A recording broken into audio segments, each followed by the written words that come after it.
So again, this is the Incoterms, the latest Incoterms as of 2020 provided from our online sources. And look at this. I want you to check it closely. Let's look at the image first before we discuss it. First, the seller. And then we have first carrier alongside ship, long port.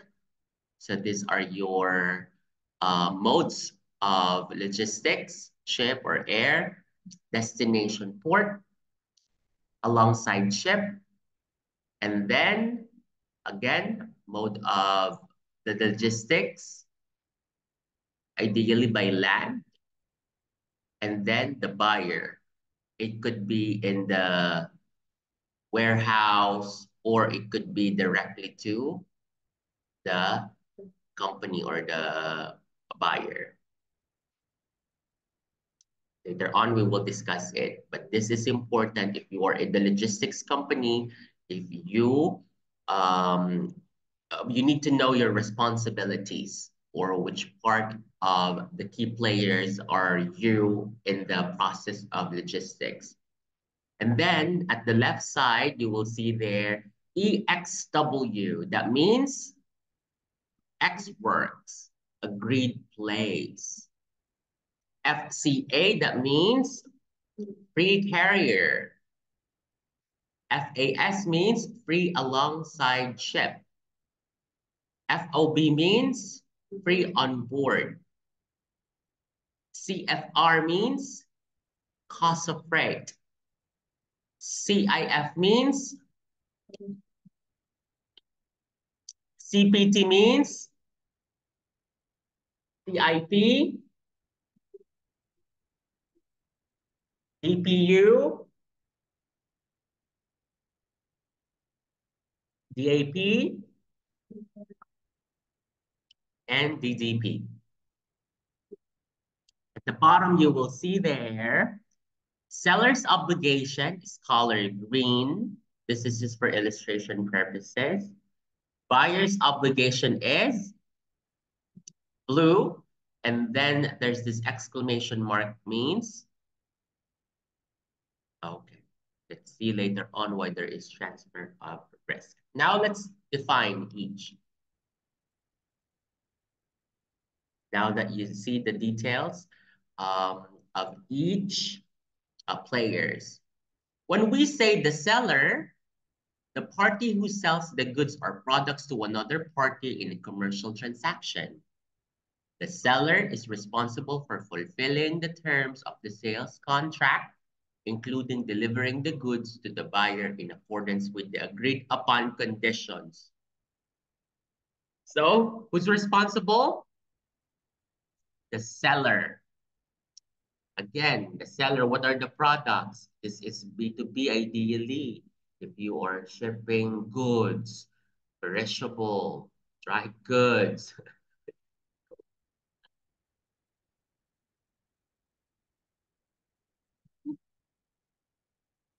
All right, so that is the seller. Look at the illustration again. So they are the first in the graph. Look at this. The seller is there. EXW means the seller bears all the cost and risk from this point onwards, including transportation, insurance, and custom clearance. EX works. Did you see it? That means for EXW, the seller will take care of, what did they say? Transportation, insurance, and custom clearance. That means if they will charge you for the product that you purchase, in the price, transportation, insurance, and custom clearance is included. Yes? And then we have the first carrier, the initial transportation company or courier responsible for transporting the goods from the seller's premise or designated location to the first point of transfer or handover in the shipping. It's the first carrier from your factory, from your office, from your workshop. So that's the first carrier. Alongside ship refers to the location where the seller delivers the goods, typically at a port, and place them alongside with vessels that will transport them.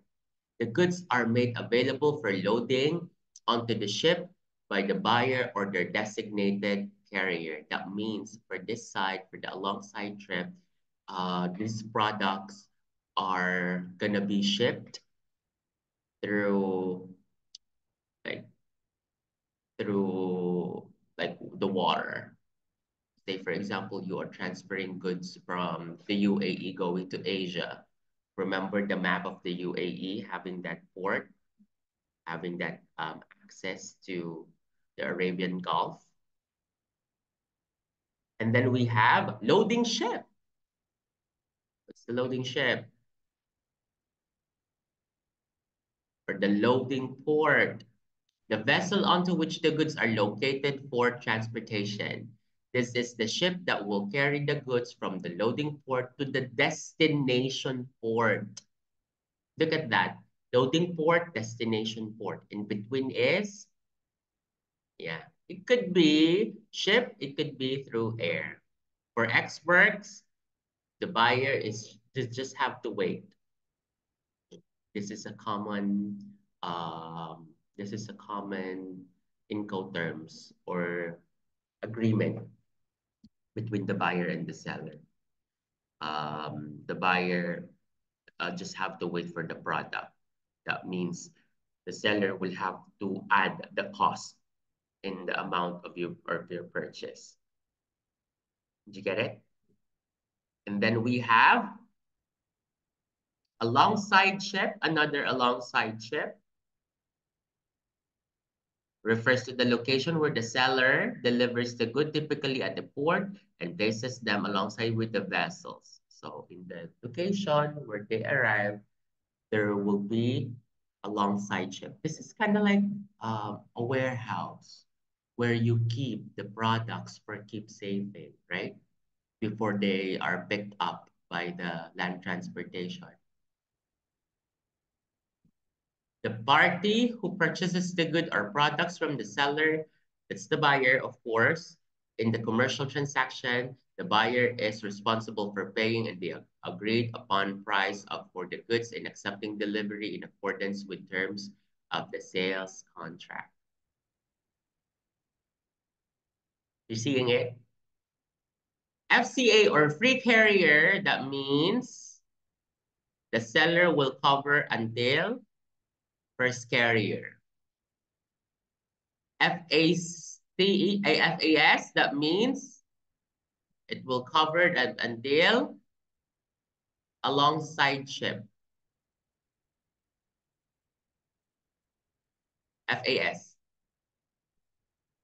the third one.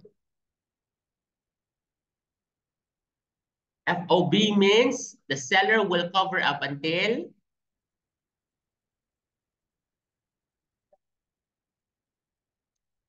yes, loading port.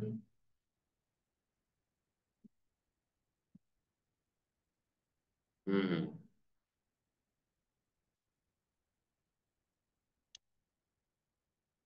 Cost and freight, that means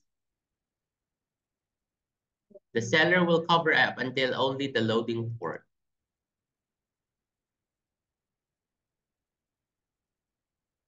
DDP, delivery duty paid. That means the seller will cover until destination. The buyer just have to wait. Yeah. Do you think, so that means they just have to wait. Look at this. CPT, CIP, DPU, DAP, and DTP, most of them, the buyer just have to wait. Yeah. EXW, that means the buyer would have to take care of the cost for the first carrier, alongside ship, loading port, destination, and alongside ship. You're getting the differences among these?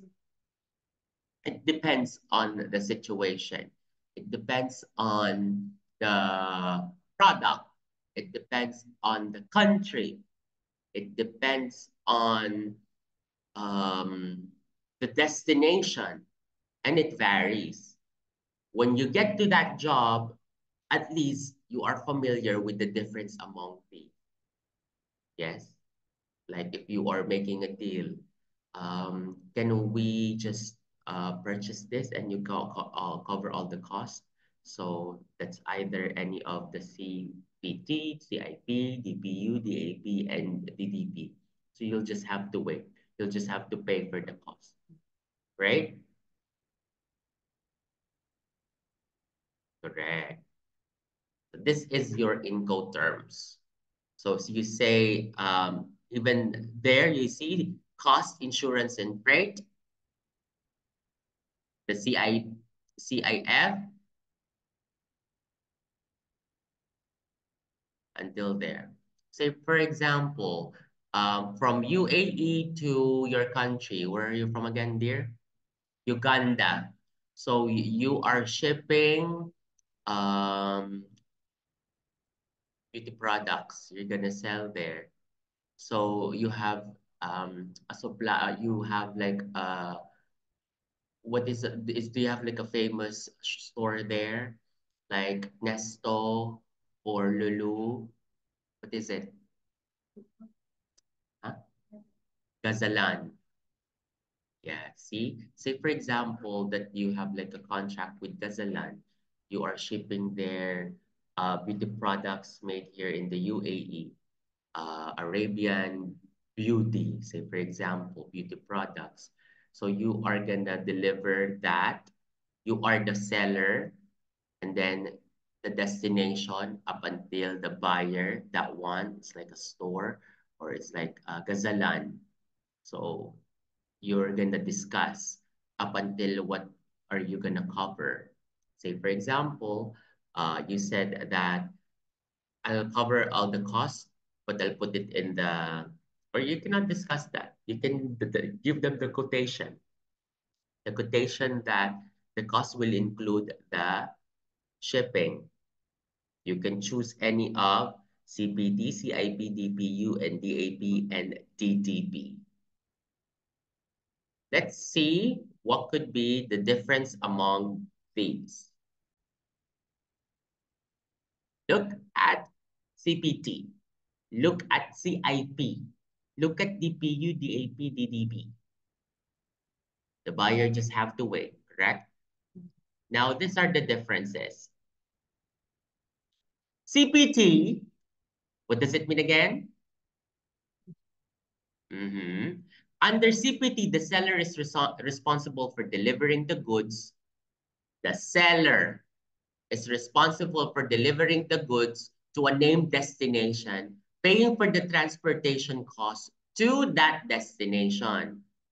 The risk transfer from the seller to the buyer once the goods are handled over the first carriage are agreed upon place. This term is often used when the buyer wants the seller to arrange and pay for transportation to a specified destination but prefers to handle insurance themselves. Prefers to handle insurance by themselves.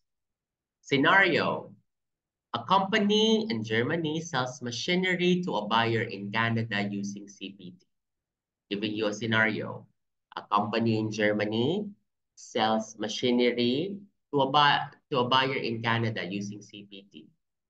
The seller arranges and pays for the transportation of the machinery to the buyer's warehouse in Toronto. Once the machinery is handed over to the carrier in Germany, the risk transfers to the buyer, who is responsible for any further transportation and custom clearance in Canada. Did you get it? Say, for example, what could be the machine? Coffee. Coffee machine. It's German, made in Germany. Yes. And then because they want European products in Canada, so that's where they're gonna buy. The seller arranges and pays for the transportation of the machinery to the buyer's warehouse in Canada. Look at the picture. It reaches the warehouse, yeah? That that looks like a house. That's the warehouse. Once the machinery is handed over to the carrier in Germany, the risk transferred to the buyer. The risk transfer is into the buyer. Once the machinery is, who is responsible for any transportation and custom clearance in Canada? Custom clearance will be at the either, we're looking at CPT, huh? Uh, Destination port or alongside ship. That where could be the custom is. You know what customs, right? Customs is checking that. Uh, the, let me check. Yes.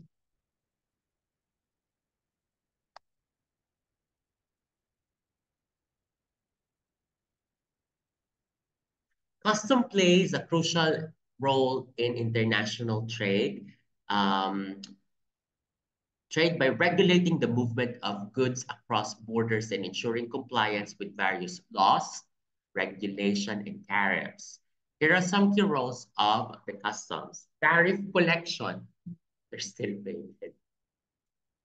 Custom authorities collect duties, taxes, and other fees of imported goods according to the custom tariff schedule of importing country. These tariffs are often based on type, value, origin, and goods. It depends. The customs still have tariffs. What if you are sending sports cars, right? So there will be tariffs with that. Taxes as well. Yes. Trade facilitation.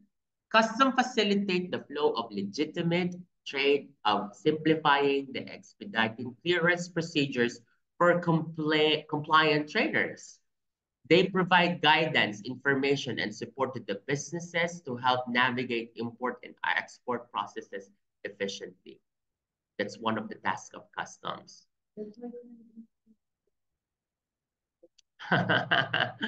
Yes,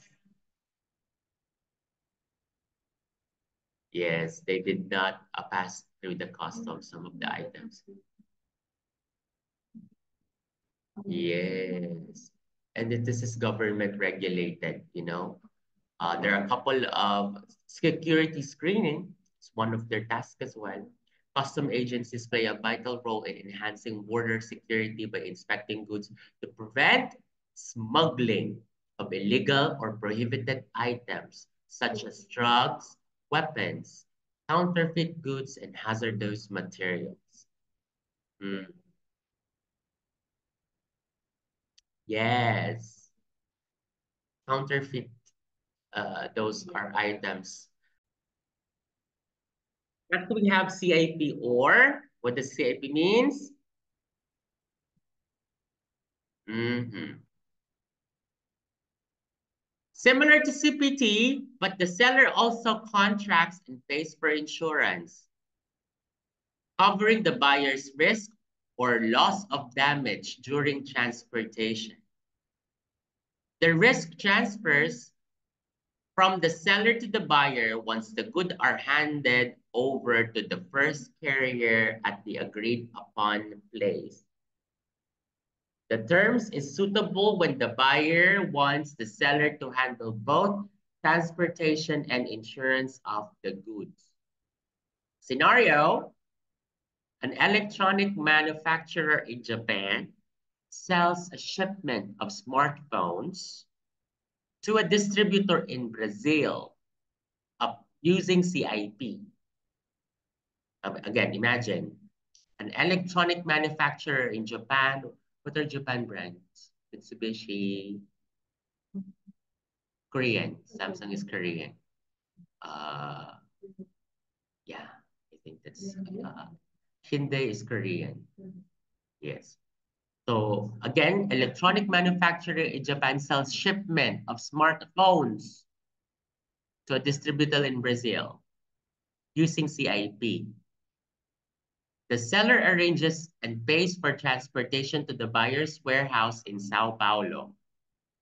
The seller they arrange and pays for the transportation to the buyer's warehouse in Sao Paulo, Brazil, including insurance coverage of the smartphones during transit. Once the smartphones are handed over to the carrier in Japan, the risk transfers to the buyer. What are the risk transfer that we're talking about? The responsibility, like the insurance coverage. What if there's a damage in the shipment? What if there is um, loss that happened during the shipment?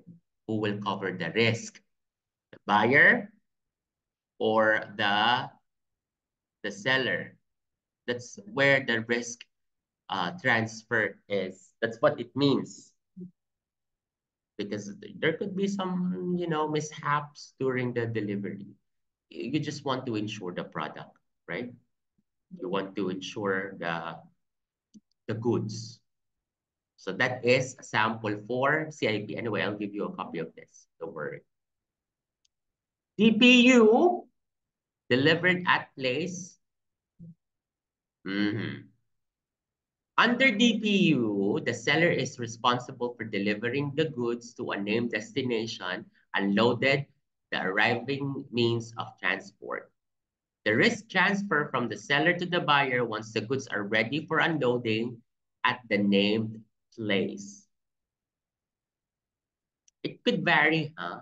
At this image that we give, look at those transfer of risk. There are transfer of risk, and say, for example, for this DPU, where is the transfer of risk? There at the buyer.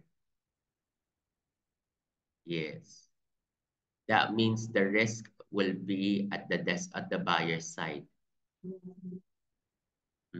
But it's already there. I mean, the buyer already got the items. Yes, they got the items already, the goods. But look at CPT and CIP. The risks are still at the first carrier. There is risk, however, it is still under the seller's responsibility, right?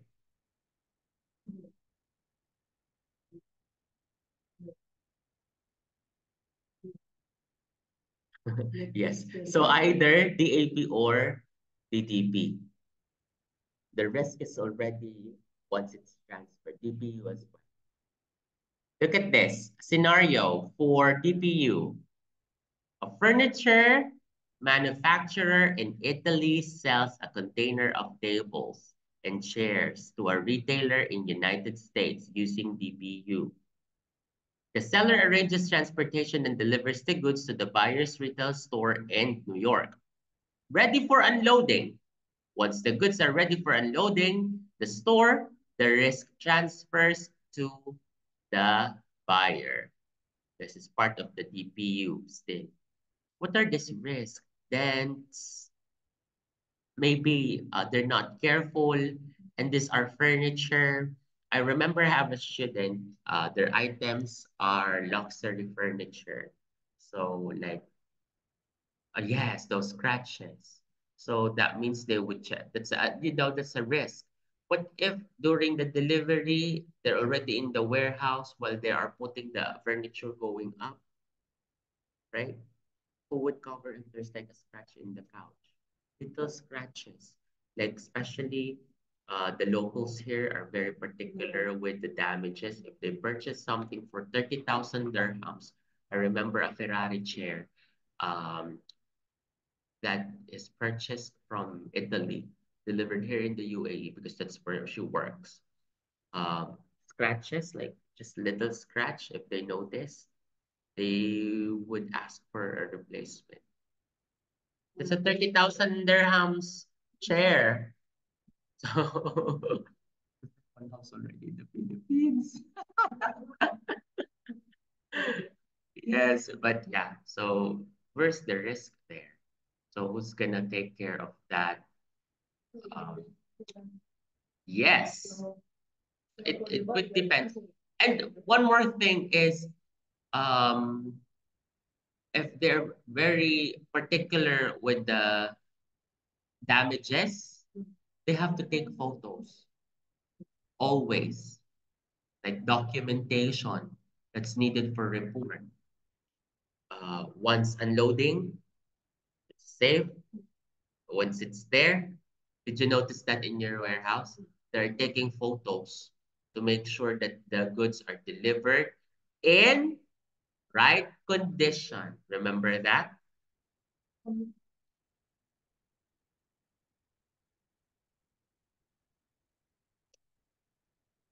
So if you would remember, we make sure that the package is packed safely. So that would, because if you're purchasing a very expensive items, you want to make sure that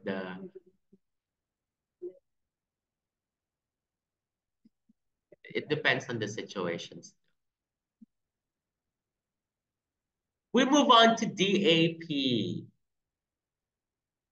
Similar to DPU, but the seller is responsible for delivering the goods to a named destination, but not necessarily unloaded.